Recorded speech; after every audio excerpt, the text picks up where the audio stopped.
welcome on the Barricades. My name is Boyan Stanislavski. I'm going to be your host today, and I invited Silvia Ruppeldtova. Hello, and welcome to the show. Hi. Right, so Silvia is a journalist and a writer from Slovakia, author of books and numerous articles, and I invited her because I'd like to discuss this new demonic figure that is now your prime minister in the Republic of Slovakia, one Robert Fico. And we've heard so many things about him that, you know, he's being groomed by the Kremlin, that, you know, he supports Russia in this war with Ukraine, that he is against any kind of measures, or he used to be against any kind of measures during the years of the pandemic, and so on and so forth. Anyway, he is evil, walking evil. That's the kind of thing that you get when you read the mainstream press, including in our region, the former Eastern Bloc. So I'd like you to begin perhaps, before you reply, whether it's these smears make any sense, I'd like you to perhaps begin by describing a little bit like who Robert Fico actually is and what he stands for. Yeah, okay. Well, you mentioned that he's a new evil or a new demon. No. He's been an evil or a demon for ages. In Slovakia, mostly. In Slovakia. Well, yeah, probably he was not so much known abroad. He came actually a prime minister for the first time in 2006, I think, or 2007. And so he's absolutely not a new figure. He started as a social democrat, and he still represents himself and his party as a social democratic party.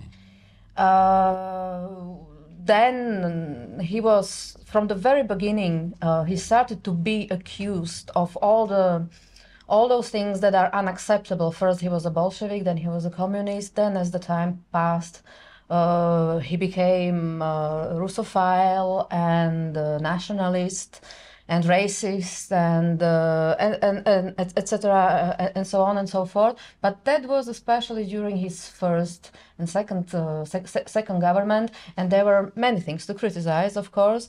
The problem is that now, when he was re-elected, very clearly re-elected in the last elections, there was a huge mess. The half of the country wanted to emigrate because in the press you could only read that he supported Putin and not Ukraine, which is not true actually. That he will destroy Slovakia's international reputation. Because Slovakia, of course, has a fantastic international reputation. Yeah, and that Slovakia has no future. And so everything was very, very, very much exaggerated, of course. Even if you want to be critical to Robert Fico, this was something really absolutely not appropriate. And it happened in very specific situation. You know, when Robert Fico stopped being prime minister 4 years ago or so, because there was this upheaval after the murder of Jan Kuciak, the journalist. Yeah, let's talk about it a little bit, because you said because that's important part of the past of Robert Fico's past, or at least past attached to him. Because there was this horrendous murder in 2018, if I remember correctly. Yeah, the beginning of the year. Yeah, of a journalist and his wife or fiancée, right. And then Robert Fico, well, the only thing that apparently he had to do with it, quote unquote, was that it happened under his reign. Yeah. But there is no evidence, from what I gather, correct me if I'm wrong, connecting him or his administration to anyone even remotely close to this criminal act. Right. Yeah, as I noticed that the foreign media now, when he's re-elected again, not for the first time, they write that he is directly connected somehow with the murder, which poses Slovakia then in a very strange light, because that would say that the Slovaks now voted for him in spite that he is a murderer. But of course, he was never accused officially of having killed someone. The only thing is really that it happened when he was a prime minister, and there was this mass appeal. Really, the people were protesting in the street. The movement, so-called Slušné Slovensko, and the media, especially the media, represented it as the murder as an act, as a consequence of the regime of Robert Fico, as the corruption. and which he was accused of. And of course, in his governments, there were cases of corruption, but there were absolutely no clues to connect him. I'd like to focus on for a little while are the achievements, because I think that if there's anything that prompted people to actually vote for Fico again, despite this campaign that's been launched and relaunched pretty much every step of the way during his career, then it's precisely because, I mean, that's the kind of intuition that I have. It's precisely because people remember the achievements. And please add to the list, but off the top of my head, he removed the initial payment that you had to make every time you go to see a doctor. He made the train rides free for students, for elderly people. Yeah, what else?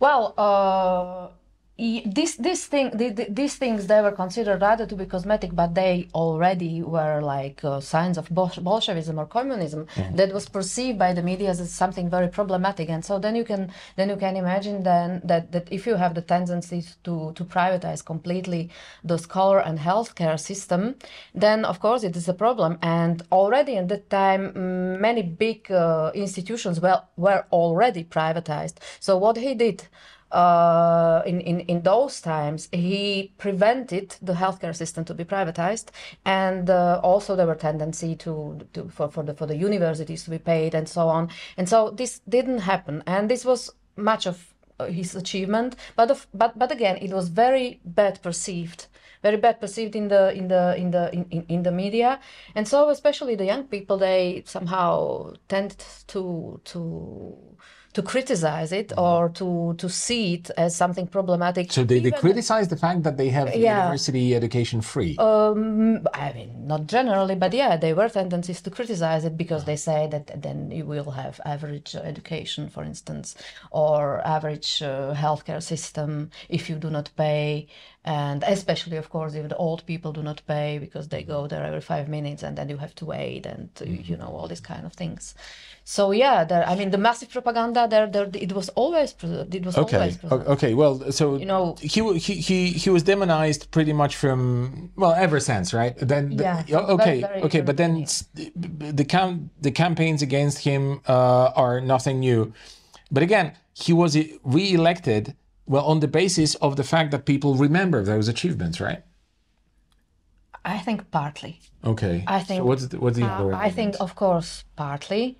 But the other reasons are especially connected. It was also an act, I would say, of revolt. I don't think that the majority of people who voted for him were like extremely satisfied with him. But you know, we have to remember then he stopped being a prime minister after the murder of Jan Kuciak, of the journalist Jan Kuciak and his fiancée. And he was shortly replaced by Peter Pellegrini, and then the people quite massively voted for Igor Matovic as a really adventurous party, and it was a really adventurous government who said that they were struggling, that they were fighting against the corruption established by Fico, and people really voted for this because somehow they believed in a corruption. But what happened was that the pandemic came. And the new government was resulted to be absolutely incapable of managing anything because there were no experts, no politicians, no people with any sort of specialized education. And so after the four year of complete chaos and just the vengeance that was against Fico and his people, but not only against those politicians, but you know. What happened is that the society is completely divided, and you have those who now voted for Fico. All of them are labeled as someone who is degenerated, retrograded. But that's the majority of the electorate. So. And that's the majority of the electorate. So actually. There's a small group of Slovaks who consider themselves to be very exclusionary, and then the rest are basically useless. Yeah, and this exclusive Slovaks, or these elites or elitarists, I would say, they say, of course, that the former government was catastrophe, but it still was better than Fico, because now with Fico we are going to be a new colony of Russia. Yeah, okay. I mean, many of them believe so, because Fico said that he is against delivery of guns to Ukraine, continuing delivering guns to Ukraine. Yeah, okay, so let's talk a little bit about the demonization that's going on now. So first of all, he does not want to support Ukraine endlessly until the last Ukrainian, as the saying goes. I wonder, is this the only thing that they spin this around right now? Because that's a very fashionable thing, you know, or that used to be, at least until a couple of months ago. Now things are changing a little bit, but that's something that, you know, in Poland, for example, saying that you're against supplying Ukraine with weapons, that basically a couple of months ago would end your career, you know. And yet, despite similar atmosphere, I'm sure, developing in Slovakia at the time, he was able to not only not end his career, but become a prime minister, partially thanks to saying that. So how do you explain this?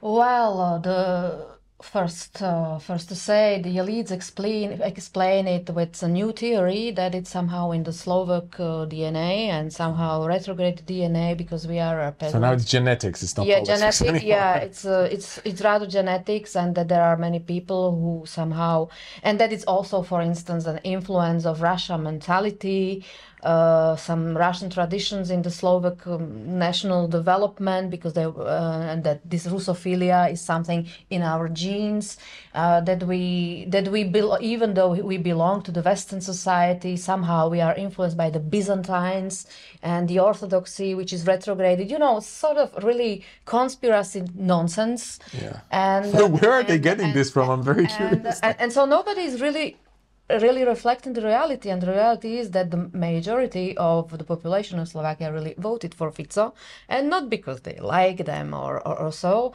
but because they saw it as the only one solution to the complete chaos.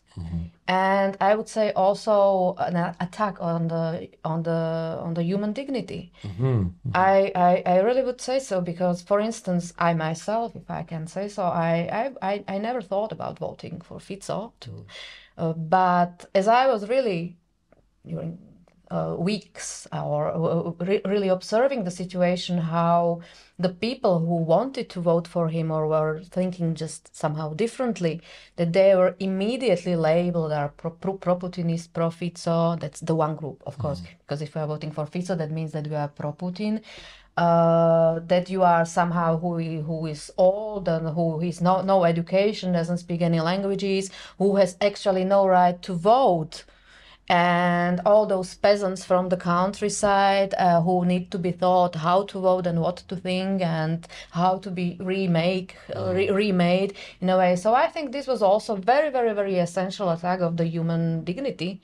And maybe for some people also the national dignity, I would say. Yeah, well, I think this question of dignity is pretty important in our region, you know, in Eastern Europe, the former Eastern Bloc, because that's what you just said reminds me a lot about the situation in Poland, because for the last almost 10 years, almost 9 years really, we've had this government led by Law and Justice, and you know, the chairman of Law and Justice, Jarosław Kaczyński, who, you know, used to be really a kind of petty dictator of the internal political process here.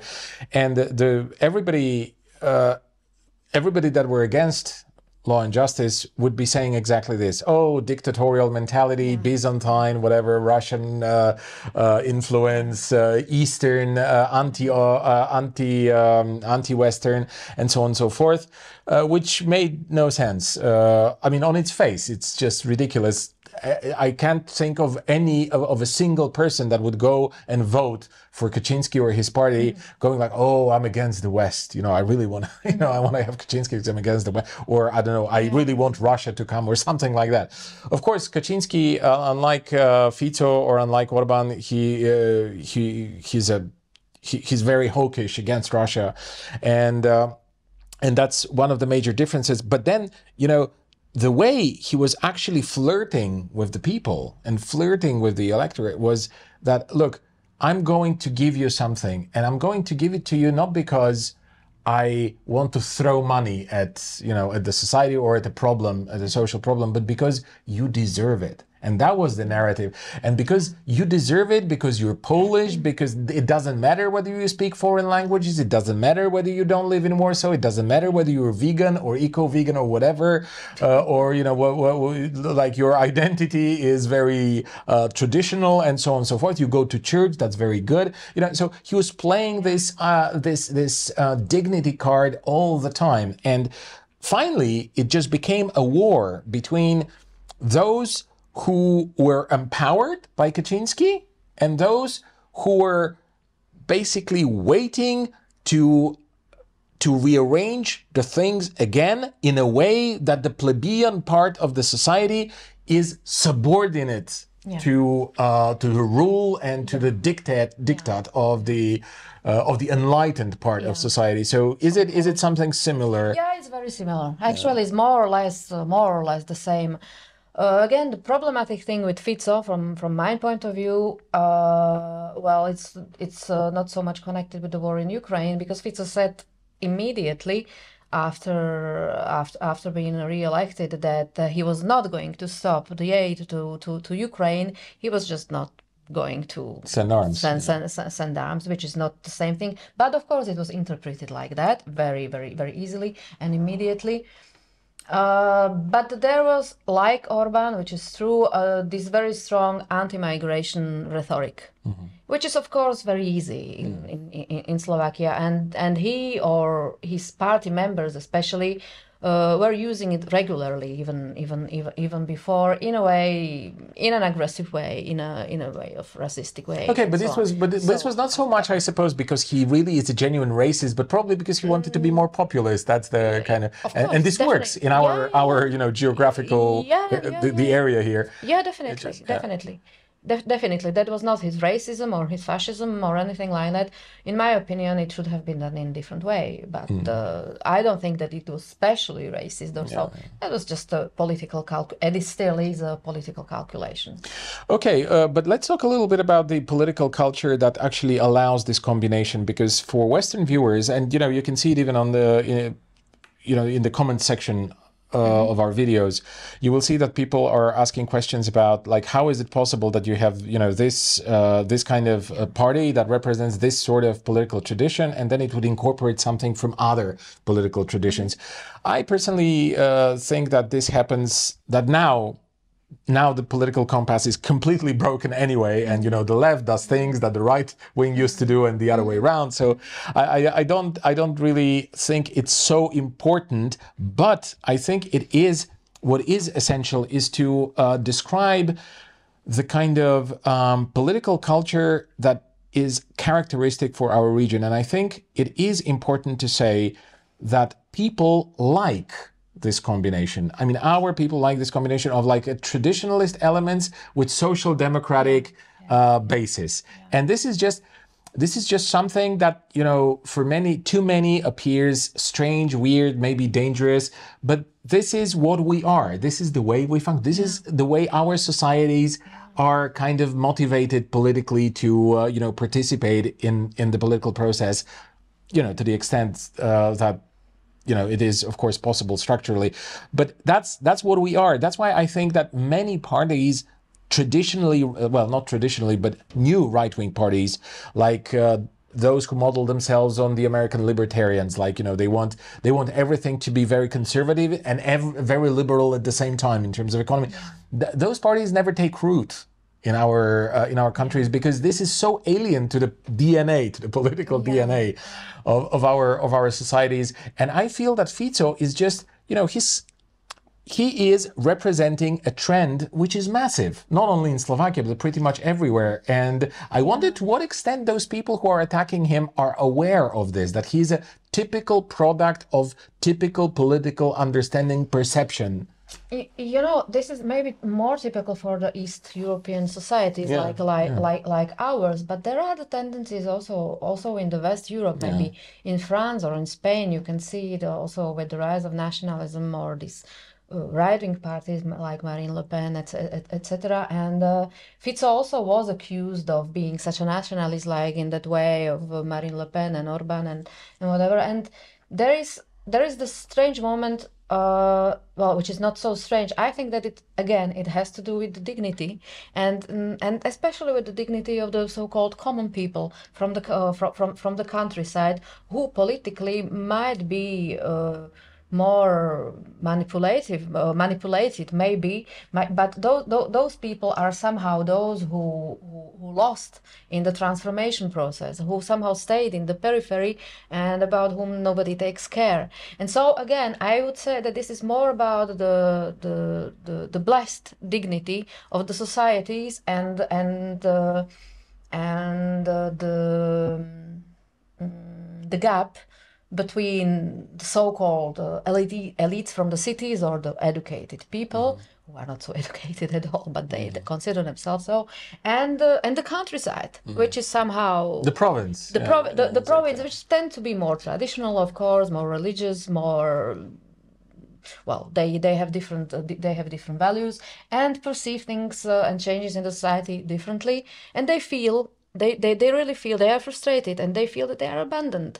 So and and in fact they are abandoned. So I think that Robert Fico and many others can feel somehow that in this way is also blessed something that should not be blessed, and this is the dignity of the ordinary people. Exactly. And this is also something which sounds very archaic, but it's something like the national identity. And in Slovakia specifically, it has to do with some, in my opinion, it has to do with some cultural specialty that we have, that we still somehow aren't. There is no such self-confidence as you have in Poland, for instance, or I don't know, in Bulgaria. And it's something very unmodern in the 21st century, but it's something also that we've taken from the 19th century, that we consider ourselves someone who is very young and who has no traditions, no rulers, no historical elites. And so really we have to prove to the world that we are as good as the others, even without the elites, which in my opinion is nonsense completely. But this lack of cultural continuity somehow in the 21st century or in the modern age creates this specific situation that we have generally in Eastern Europe, but I mean not only. So Fico, he tries somehow to connect the traditions of the ordinary people and the dignity of the ordinary people. Social democratic measures for sure. So somehow to be traditionalist, somehow who respect the tradition, who respects the religion, who respects the ordinarity and ordinary people, and to be modern also in a social democrat way. But do you think it has to do also, I mean, the question of dignity and the question of respecting the ordinary person, the average person, you know, the average citizen? Do you think it also has to do with the fact, and perhaps the question of patriotism, or however you want to refer to it, the set of ideas that you just explained? Do you think that this has to do also with some kind of, that this is a response to this self-hatred that is offered by the liberal people, or liberally, you know, people who like to present themselves as liberals in Eastern Europe. It's not like they necessarily are actually liberal, but this is how they think about themselves.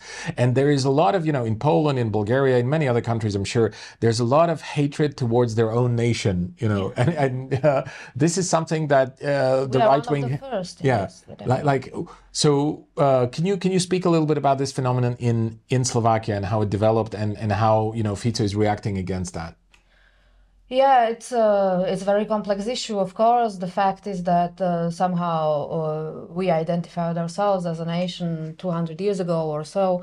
Well, before it was not a question, because there were no national states. We were a part of a greater Hungary, and and then as a part of First Czechoslovak Republic. So it's only something more than 100 years ago, and as an independent state, it's only 30 years. And we always were taught during the 20th century we would be taught that we are the peasant nations, we had no elites, we had no kings, we had no whatever. During the communism, many intellectuals were just calmed down and just erased from the history, which is a pity.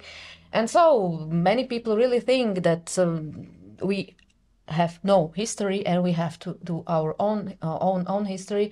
During the 20th century, there were a lot of problematic chapters because, as you know, during the Second World War, the so-called independent Slovakia was a satellite of fascist Germany, and they were deliberate deportations of 60,000 Jews from Slovakia. So, and the president was a Catholic priest, so someone who represented the ordinary people, the common the culture people, of yeah. People, yeah. And then in Slovakia is very, very, very important. Somehow, it's still inherently it lives someone in the head. You cannot be surprised if someone ask you, and are you Lutheran or are you Catholic? This is not a nonsensical question in Slovakia, because usually those who were connected with Lutheranism were those enlightened. So he even has that aspect. Okay. Yeah, very much. The members of the national movements and literary movements in 19th century were almost all Lutherans. Ordinary people with no education were almost all Catholics. So there is really this aspect, city and the elite, and the ordinary people, and it lives. And then you had then you had the Second World War, and the Catholic priest as a fascist president of the state. And this trauma, of course, never disappeared completely. It's not so many years ago. Yeah, okay, but that's something that you obviously want to discuss, right? I mean, it happened not so many years ago. This is something that can be disputed, but I believe that it can easily be discussed without demonization of people who are present in today's politics. Well, it should be. It should be possible. Yeah, it should be possible. You're right. But then, the question of mathematics, it's not a question that I often pose in our programs, but look, so-called ordinary people, okay, let's quote unquote ordinary people, there is more ordinary people than extraordinary people. So it's just the extraordinary people. Do they even sometimes think about it? Like there is more of the other, so they can vote us out every once in a while. And also, the hegemony of the extraordinary citizens is very fragile, because it can always be undermined, even in these quantitative terms. Like just people can go and vote for like now, like it happened now actually. And exactly. And they are so surprised. Exactly. They are surprised, but they are surprised at an obvious fact. I mean, this is just there is more villages and more small towns than big cities, right? Yeah. So why are they surprised? Because they hope, like in Poland, for example, they hope that those people will stay there in their homes. They're gonna stay there, go to church. I don't know, maybe go somewhere, hang around their village. But they would not. They should be kept in a state where they don't vote, where they don't take part in the public life. Yeah.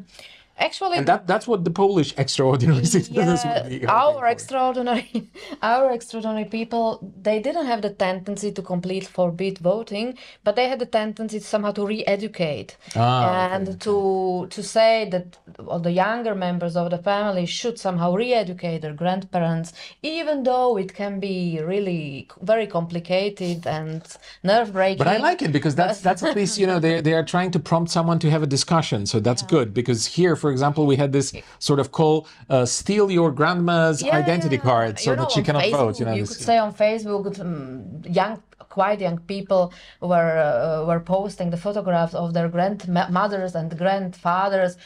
This is my grandmother. She is 85 years old and she voted for Progressive Slovensko, for Progressivne Slovensko. Be like my grandmother, because that's much better than the Polish kind of idea. No, that was not maybe so aggressive than in Poland, but I found it really ridiculous. And they were trying to convince their grandparents to do something for the future, because they are already old, but the grandchildren are young and they need to have some future, so that they can stay in Slovakia. This was the very slogan before the election. We want to stay in Slovakia, and if you want to stay in Slovakia, you cannot vote for Fico. and I will emigrate to, I don't know, if Fico is. But that's blackmail, blackmail, right? I mean, I'm going to emigrate if you vote Fico in. But it was quite massive. That was really quite massive. Okay. This was quite massive. That was like everywhere, and people were like, no, it won't be possible to stay in the fascist dictatorship, and it will be like in Hungary with under Orban and.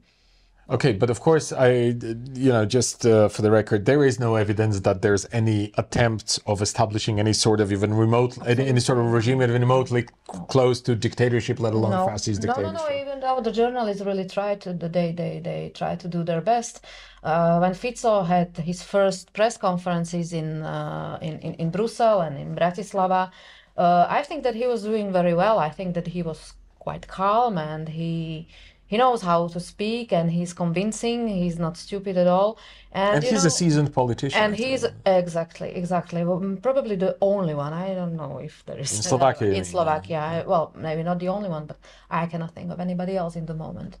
And the journalists who were there were people around 25 years old or 20 from, I don't know, French media, on that media and that media, and they only repeated what they had learned. Exactly, phrases I've heard, that's all, right? Yeah. And Fico was quite okay, but when he heard that, well, Mr. Fico, you are very much connected with the case of the murder of the journalist in Slovakia. Well, he lost his nerves, he exploded. and he explained, like, how come that? What are you telling to me? What do you know about it? And of course, she knew nothing.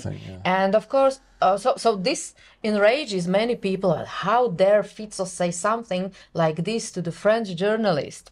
Yeah, because French journalist is more important than your own prime minister. I know. I mean, this is part of this self-hatred. Like, this is amazing. Exactly. And then it was the same with the help or not help to Ukraine. I saw the press conference. It was in Brussels, and there were a lot of Slovak journalists. Some of them I know.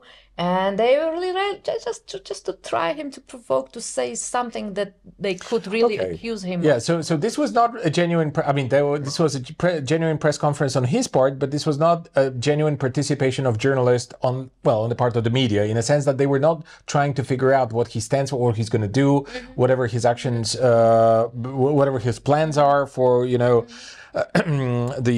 upcoming period. No, it was just an attempt to basically provoke him to say something that they can spin around their propaganda afterwards, right? Now, but tell me a little bit, because I understand why he's a Putinist, because he doesn't want to arm Ukraine, and, he doesn't want to have this war until the last Ukrainian or whatever. But why, when they speak about him as a fascist or something like that, what arguments, quote unquote, are they using? Yeah, okay. Well, he is not being spoken as a fascist usually, or maybe some. Okay, but what about this? But dictatorship, there are dictatorship or some tendencies that he's aligned with the fascists, and if he's anti-immigration, then he's a racist, etc. That also has to do with the self-confidence of the Slovaks, the better Slovaks and the worse Slovaks, of course. The ordinary, the ordinary and the extraordinary.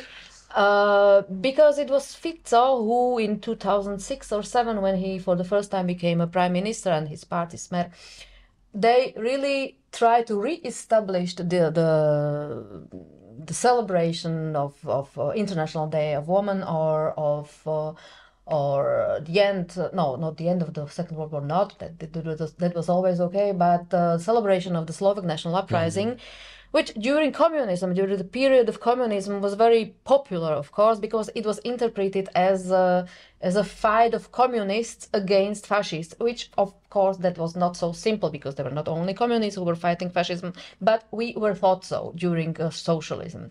So somehow it kept in minds of the people that somehow who would like to celebrate Slovak national uprising is a dictator, is a communist. All right, so I understand how they position him as a Putinist or something, just because he doesn't want to arm Ukraine until the last Ukrainian, and so on and so forth. But what about fascism, dictatorship? Why would he be what kind of arguments, quote unquote, are used to promote this kind of smear? Then they'll say that he is a fascist. That would be really too much even for them, for the extraordinary. But that he's aligned with fascists, and well, that's something that sometimes he's accused of.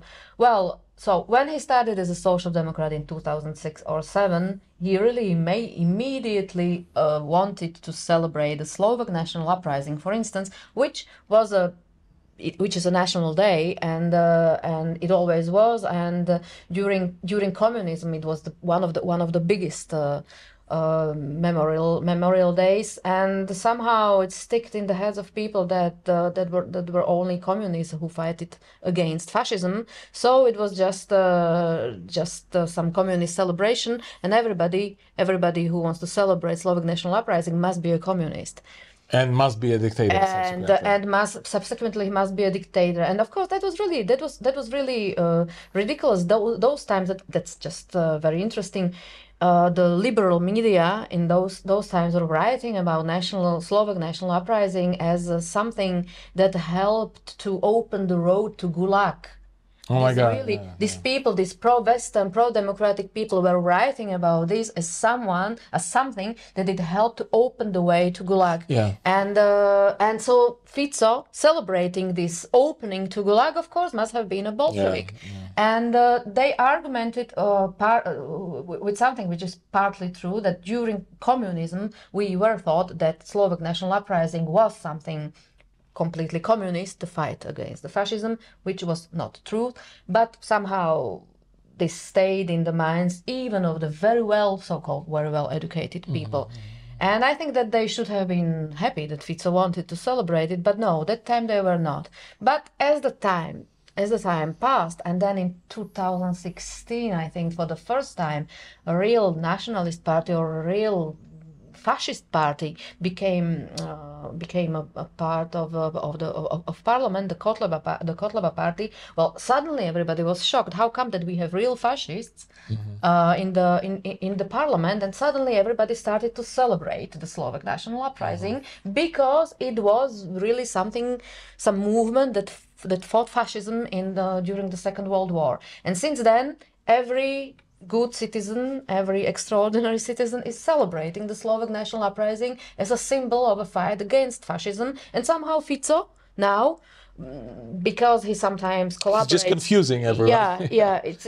So now Fico has nothing to do with the fight with the celebration of Slovak national uprising. And this year we had two commemorations, which one official, well, it was not official, one big in Banská Bystrica, led by Fico, who spoke there, and the second one for the exclusive part of the society, led by our president Zuzana Čaputová. Okay.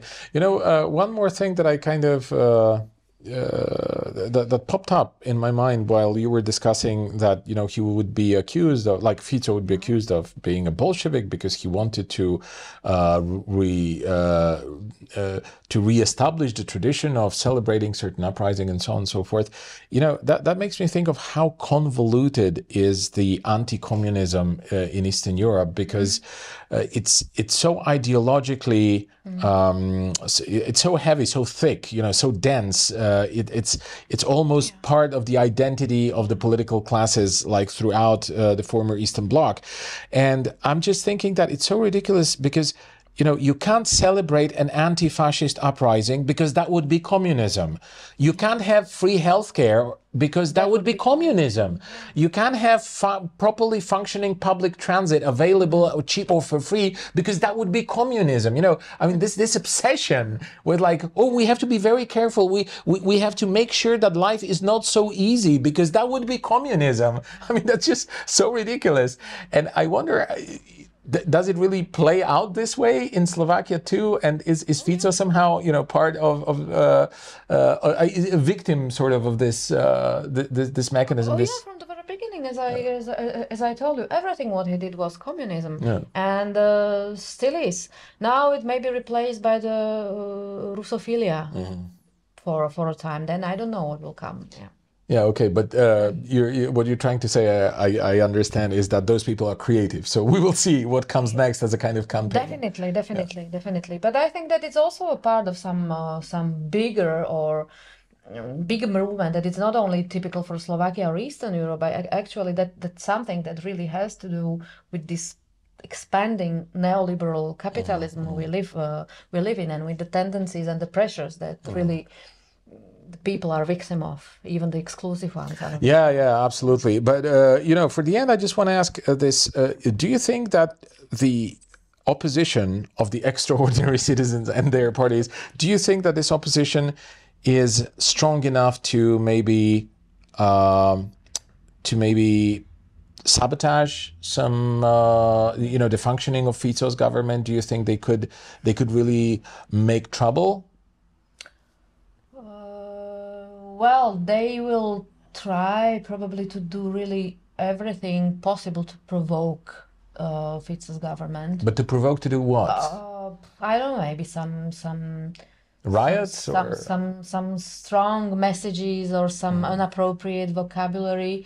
But who knows? You know, speaking about the murder of Jan Kuciak in 2018, for instance, which again Fico had nothing to do with. Fico had nothing to do, and everybody, even in Slovakia, as I heard, probably that some people really believe that he personally somehow is involved in it. You know, nobody was then. The people just stopped asking if it really was him or not. They just took it for they took it for granted. So and they never asked what would it have been good for Fico, but because it was just a problem for him. He was complete zero that time. Nobody, I mean, he really was seen as someone, as a symbol of a corruption, and he completely lost. So he was seen as someone who politically is forever gone. And now he is victoriously here, or victoriously. He was never so strong, I would say. And even people who didn't want to vote for him, voted for him because there was no other option, because they saw him as a only one, the adult in the room, the adult in the room, only one responsible politician. That was my case, actually. I was not especially happy, but yeah.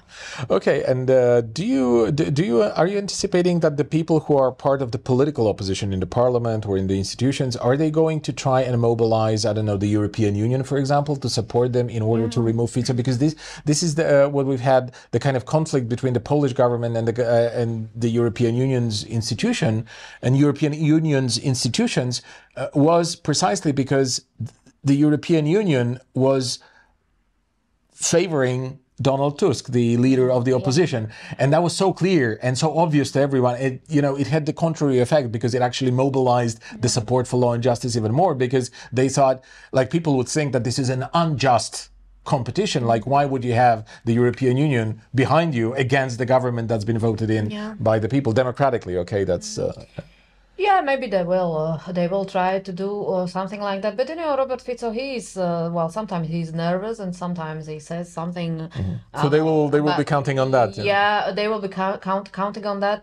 But you know, he criticizes the European Union, he criticizes that and that. Sometimes he is very anti-American rhetoric, but in the same time, he never forgets to reply, well, it's not a question for me to change the status of a member of European Union. We are members of European Union, we are going to stay. So he will actually be a good member of European Union, and he will also stay a good member of NATO. Because even though he says many things against NATO, I understand that. I understand that, but I also think that this is part of this is something that I'd probably perceive as a good thing about him, because that's, you know, the point that a large part of the society is trying to make. I mean, I have the feeling that this is the situation. It's not so much that we want to be out of the European Union, or we want to be out of NATO, or we want to be, you know, somewhere else, maybe in BRICS or whatever. The point that they're trying to make is that you don't have to follow blindly every step of the way. I mean, the people in Brussels can sometimes hear the word no. Yeah. And this is what they're, and look at Orban. I mean, Orban, you can have all kinds of ideas about his, you know, policies. Okay, you can be critical, or you can be cheerful about it. But the point is that he's a flexible politician. He's not leaving the European Union. He's not leaving NATO. He's just playing the card of what he refers to as national interest and the way that he perceives it. And I suppose that it's likely, judging by, you know, what I've seen so far from Fico, is that he's going to follow, you know, the same way. Actually, Viktor Orban was very happy seeing Fico again where he is, and and that's why also why Fico is labeled as someone as terrible as Orban. But it's like you describe it. It's and yes, it should be good even for the European Union to be sometimes criticized, but that's not how it's seen in European Union, as we know, and it's not so seen in the extraordinary or exclusive or extraordinary society, because really the mentality of the mentality. I don't like to talk about these things like mentality. Ideology, maybe. But but the ideology, the official ideology, it's very childish in a way, because it's either pro or against. Either you are for or against, and so if you were against NATO, now you have to be pro NATO, for instance, because there is a war. And if you are if you vote for Fico, it means that you love him, especially. So you have really this logic, no nuance. So if you criticize the European Union, it means that you are against the European Union. And I'm often asked, so are you happy that we are in European Union? And I always say, like Gandhi used to say, it would be a good idea, because I would like to be. I mean, we are members of European Union, but European Union acts like it acts. And that's one of the problems, actually, which I think is going to pop up, and maybe we can discuss that sometime later. We will see how things unfold in Slovakia. But you know what I think is the important point to make is that indeed European Union is not the same thing. Not the same thing that it used to be, in a sense that I voted during the referendum in Poland in favor of joining the European Union. But if I were to actually vote in the same referendum today, I would vote against it, because the European Union is a completely different animal right now. So there is a lot to talk about, and I think that there's going to be some interesting events, absolutely, in Eastern Europe. We were talking about possible Maidanization of the Slovak politics, so that the opposition would try to do everything so that there would be something like Maidan.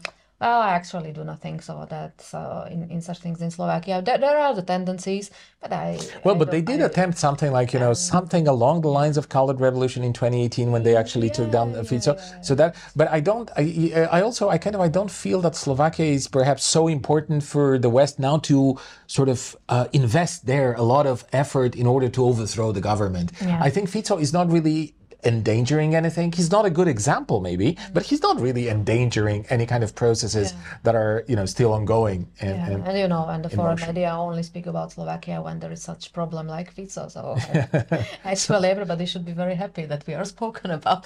Okay, all right. So on this note, a very optimistic one, although a bit paradoxical, we're going to end this program. Thank you very much. Thank you, Silvia, for taking the time to be with us, and to our viewers and listeners and readers, please take a while to subscribe our channel, to hit the like button, and perhaps to leave a comment, and to share our productions with your friends, family, acquaintances, and so on and so forth. And to the extent that you feel you can afford it, you can support us financially, either by monthly subscriptions or one-off donations. The links to support us are in the description section of each of our videos. Thank you very much, and see you in the next segments.